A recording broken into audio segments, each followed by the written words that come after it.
یہ جو اختلافات اس وقت ہم دیکھنے میں آ رہے ہیں، پیپلز پارٹی خوش نہیں آپ سے اسپیسیفکلی اگر وفاق کی بات کی جائے تو؟ جی بہت شکریہ منصور آپ کا پروگرام میں بلانے کا.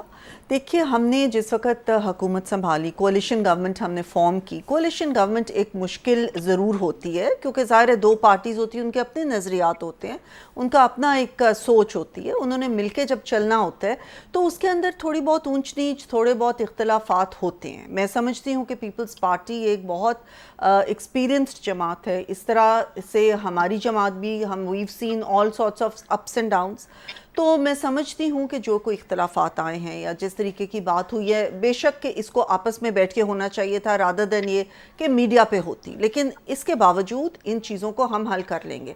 وفاق جس قسم کی اس وقت پرفارمنس کر رہا ہے تو سب کے سامنے ہے. آپ نے دیکھا ریسنٹلی گیلپ پول آیا، اس میں بھی ہمارے باقی تمام جتنے بھی انڈیکیٹرز آ رہے ہیں پازیٹیو آ رہے ہیں، اور ہم نے جتنے بھی سٹیپس لیے ہیں، بے شک کہ وہ بہت سخت سٹیپس تھے، ہمیں مشکل فیصلے کرنے پڑے، اپنی سیاست کو پیچھے رکھا، ہم نے ریاست کی خاطر قربانی دی، اور اس کے آج الحمدللہ ہمیں ثمرات مل رہے ہیں ایک سٹیبل معیشت کے طور پہ، معیشت کی صورت میں. اور انشاءاللہ اس سے آگے اب ہم گروتھ کی طرف جانے کے لیے بڑھ رہے ہیں آگے. اور یہ ساری چیزیں پیپلز پارٹی میں سمجھتی ہوں کہ ان چیزوں کو وہ سمجھتے ہیں، وہ دیکھتے ہیں، انہوں نے ہمارا ساتھ دیا، ہم ان کے لیے بہت ان کے شکر گزار بھی ہیں، اور انہوں نے بھی ملک کی خاطر ظاہر ہے یہ سب کچھ کی ہے، اور ایک میچور پارٹی ہے. تو انشاءاللہ ان چیزوں کو بات چیت کے ساتھ اگر کوئی ایسے اختلافات ہیں تو میں سمجھتی ہوں وہ حل ہو جائیں گے. ڈاکٹر صاحبہ پوری چارج شیٹ آپ کے اوپر ڈالی ہے انہوں نے کہا جی آپ لوگ مطلب آئینی عہدوں کو چھوڑ دیں. ان کی کیا ہے، گورنر صاحب گئے ہیں تو پیچھے سے آپ نے اپروو کرا لی ہیں. وہ کہہ رہے ہیں نہ ہماری مرضی کے آپ بندے لگاتے ہیں، نہ پنجاب کے اندر جہاں پر ہم نے کام کرنا ہے وہ کرتے ہیں. اور سب سے زیادہ ابھی لاسٹ پروگرام کا میں پھر ریفرنس دے رہا ہوں، انہوں نے کہا کہ جی ہم نے جتنے لسٹیں کہی ہیں فیڈرل گورنمنٹ کو کہ یہ لوگ سندھ کے اندر لگائیں، آپ لوگ وہ بھی ماننے کو تیار نہیں. اور نے کہا ہم اتحادی کوئی نہیں آپ کے، ہم تو آپ کو بس سپورٹ کر رہے ہیں.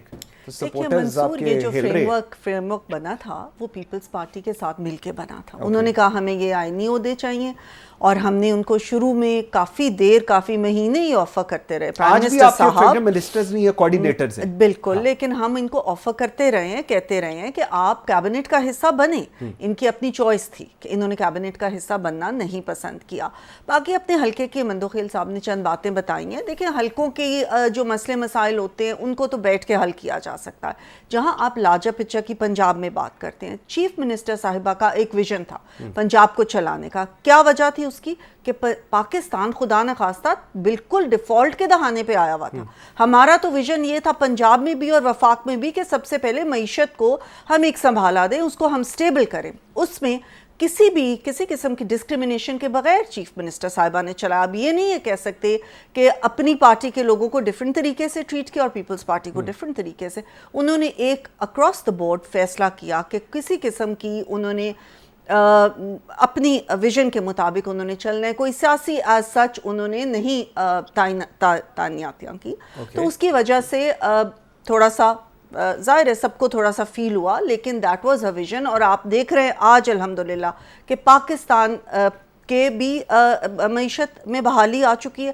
اور پنجاب میں آپ دیکھیں کہ خطے میں چیف منسٹر صاحبہ کے جو انیشیٹیوز ہیں وہ پہنچ چکے ہیں. اور چاہے وہ کسان ہوں، چاہے خواتین ہوں، معذور لوگ ہوں، مائنورٹیز ہوں، کوئی بھی ہو، اسٹوڈنٹس ہوں، اس کے بعد صحت کے حوالے سے دیکھیں، ایجوکیشن کے حوالے سے دیکھ لیں، انہوں نے اتنے انیشیٹیو لیے ہیں. صاف ستھرا پنجاب کا انیشیٹیو لیا، یعنی کہ آپ اگر ان کو گننے لگ جائیں گے تو ہمارا یہ پروگرام اس میں ختم ہو جائے گا. اتنی محنت انہوں نے کی. لیکن جتنے انیشیٹیوز ایک اور جگہ بالکل انیشیٹیوز لے رہے ہیں، کام بھی کر رہے ہیں، لیکن پوائنٹ یہ ہے کہ پاکستان پیپلز پارٹی جو آپ کے اتحادی ہے، پتہ نہیں مجھے اب کیا ہیں، وہ کہہ رہے ہیں سپورٹ کر رہے ہیں، آپ کو اتحادی نہیں ہے، جو آپ کو سپورٹ کر رہے ہیں وہ کہہ رہے ہیں کہ جی آپ ان کے ساتھ بڑی ناانصافی کر رہے ہیں.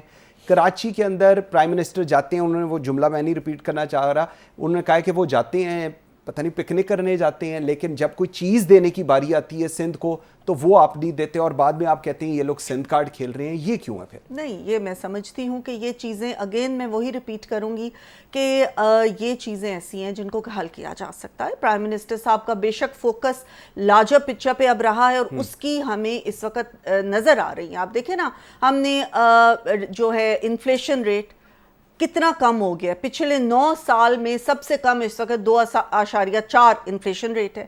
اس کے بعد پالیسی ریٹ کم کیا, انویسٹر کانفیڈنس بڑھا ہے, ہم ایف ڈی آئی بھی کوشش کریں, فورن انویسٹمنٹ بھی آئے. پھر آپ دیکھیں کہ جو ریمیٹنسز ہیں, ریکارڈ ریمیٹنسز ہمیں آ رہی ہیں. یہ ساری چیزیں ہماری سٹیپس کی وجہ سے ہی ہوئی ہیں نا. یہ ساری جو ایک بحالی ہوئی ہے معیشت کی, اور اب ہم کہہ رہے ہیں کہ ہم گروتھ کی طرف جائیں گے. پرائیویٹ پبلک پارٹنرشپ کی ہم کوشش کریں, ہم یہ کوشش کریں کہ جاب کریشن ہو. ہم نے کوئی ایسے جھوٹے وعدے نہیں کیے تھے کہ ہم نے 50 لاکھ گھر بنا دینے, ہم نے 1 کروڑ نوکریاں دینی ہیں, ہم نے جو پرائم منسٹر ہاؤس کو ہم نے یونیورسٹی بنا دینے, ہم نے جو ہے وہ گائے بیچ کے اور بھینسیں بیچ کے ہم نے پتہ نہیں کیا کیا. ہم نے ایسی کوئی وعدے نہیں کیا. ہم نے کہا کہ ہم نے ملک کو ڈیفالٹ سے بچانا ہے. الحمدللہ آپ کے سامنے وہ پرفارمنس ہے. ہم نے کہا کہ ہم نے ملک کی معیشت کو سٹیبل کرنا ہے, وہ آپ کے سامنے ہے. ہم نے کہا کہ ہم نے اس کو آگے لے کے جانا ہے اب گروتھ کی طرف, وہ بھی آپ دیکھ رہے ہیں کہ وہ سٹیپس لے رہے ہیں. پورے دنیا سے آپ دیکھیں کہ اس وقت وفود آ رہے ہیں ہمارے ملک میں, کتنے سالوں کے بعد ایس سی او کانفرنس ہوئی. تو یہ سب کامیابیاں ہیں نا, یہ سب بتا رہی ہیں کہ وفاق میں یہ کامیابیاں الحمدللہ